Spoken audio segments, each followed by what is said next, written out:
Multiple teams already inbound.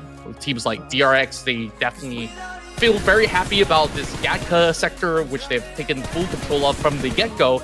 Long's gonna be bowing out to the play zone instead. TianYu now scouting out the full squad of TIANBA, and it just gets worse and worse for the PEL side with nades flying in.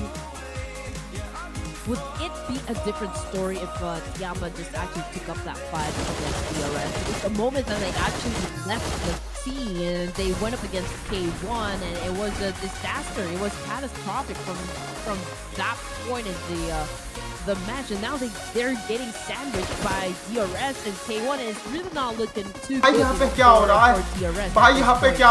K1 now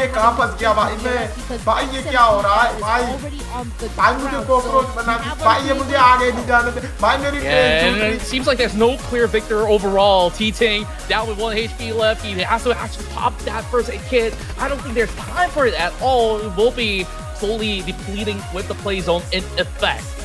So DRS, you see example now limping away. Yante somewhat still very healthy from afar, but it's K1 that they really have to mess with. So it's all about depleting whatever resources out of each other, and I don't think anybody wins in this exchange, honestly. So moving forward into the next round of Erangel, they got to avoid these kind of early fights, because right now DRS will not gain too much. They only got the 1 point from this massive battle that they had with K1 as well as TIANBA. But what else can TIANBA do right now? Just by hiding by that corner vehicle. He's still in the vehicle though. And eventually that will be shut off completely as we move into the other zones. Late move coming from the side of Horaa Esports, joining into the north side of Georgiapool. We'll have to cross the bridge, and that is where Falcons could be waiting in the wings. Whereas anybody's around Gatka, they're just gonna be chilling their way out of this one. Pubg have just arrived at the scene from the south side, and we are seeing that battle concluding. K1 wins the trade with 5 points in the back. That's right, just taking control of what they call the potato kill, right? And this long-range exchange doesn't really see any clear victor as well. YOODO Lions kind of stuck in the middle of the open. That is just going to be a free for just claim those points for himself, but shots are also being fired from another off angle. It's Oleo that gives a little bit more cover to his teammates. Great work to be done by the Malaysian side, as YOODO Lions very well could be, especially now with Lapar putting a prime grenade into the sights of Horaa, but that's only perfectly connecting. In exchange, they do drop one, but not really finding it just yet. No Fear has to dance it all off. Oh, wow. Look at the movement. No Fear survives, but over on the exchange, it seems to be Hans that is soaking to the next area of play. And here we go. I mean, the zone continues to favor HARAME Bros, but as we mentioned just a while ago, since they are already in the middle, a lot of teams will definitely try to snatch this compound out of HARAME Bros' hands. We've got our first challenger, which is the boys from Korea, DRX. And now they're trying to flush them out. Rage trying to cut back with his own name. QXZZZ just caught a name coming from Jappy. And that was a good execution, I can say, coming from HARAME. Unfortunately, Amos just got shut down. And now back to the lobby. Yunbin, second DRX to actually catch a name to the face. And there you go, successfully defending the compound. In the middle of this very crowded area, trying to challenge the rest of HARAME Bros. One falls out. And more to go.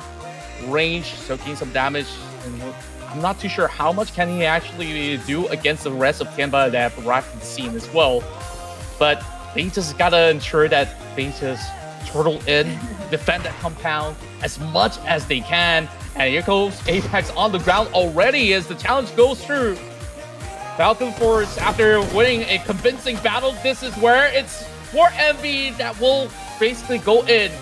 An eye for an eye, and Falcon's Force is the next one to bow out. Well positioned with only 1 point. We already have like 5 teams in this very location right here for America Vibes. Oh man, trying to have an exchange with YOODO Lions. YOODO Lions winning that 5 elimination points. Jimmy has a chance to भाई यहाँ पे क्या हो रहा भाई ये कहाँ फंस गया भाई ये क्या हो रहा है भाई मुझे कॉकरोच बना भाई ये मुझे आगे नहीं जाने दे भाई मेरी ट्रेन छूट रही bleeding as well. No Fear just took a nade right there and just of course threw it to the opponent. But Malik, okay, domination coming from Horaa Esports. It's just crazy to see the amount of close proximity battles, and that was one beautiful nade that secures it. Squad that has definitely seen better days to come. But YOODO Alliance, they're looking pretty good.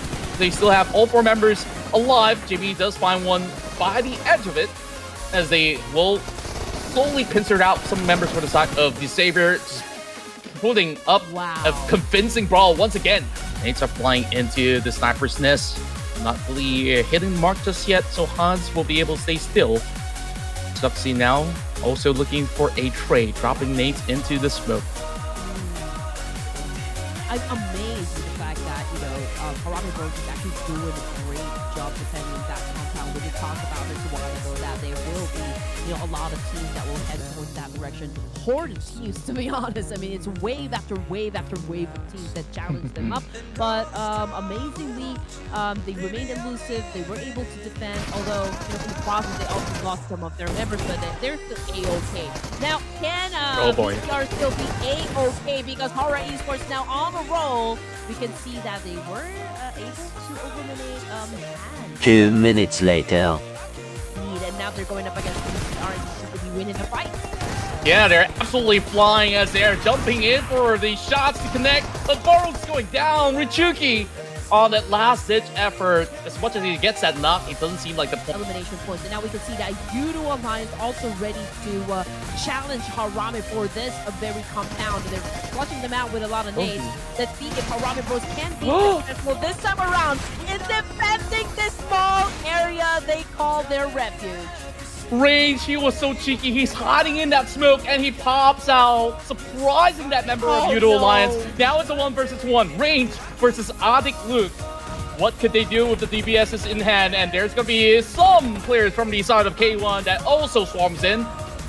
Yeah, No Fear already knows exactly from which direction he will be coming from. I mean, he did take a lot of damage coming from that spray. And Range getting inside that vehicle will no longer be an option. But where could he go? I mean, there's really not much time. The zone is already there, ready to devour them. And the only thing that needs to the only thing that I could, you know, think of is Range denying the point up against Horaa Esports. But he needs to move.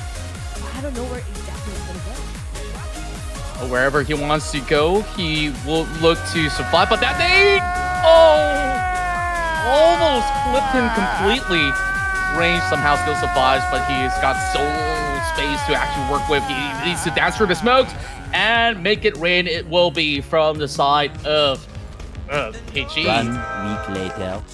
Any moves at the moment, they're looking to assess the situation. They drop a couple of nades, hoping to connect towards the side of K1 Esports. Now, movements up atop. Axel immediately gets clipped, and with just 1 nade and a couple of bullets, that should do the trick for the side of K1. They get depleted instantaneously, so Talon Esports settles for third, and I'm surprised there's just no eliminations whatsoever coming from the side of Talon, but at least those placement points come in handy. Now, it's Horaa Esports.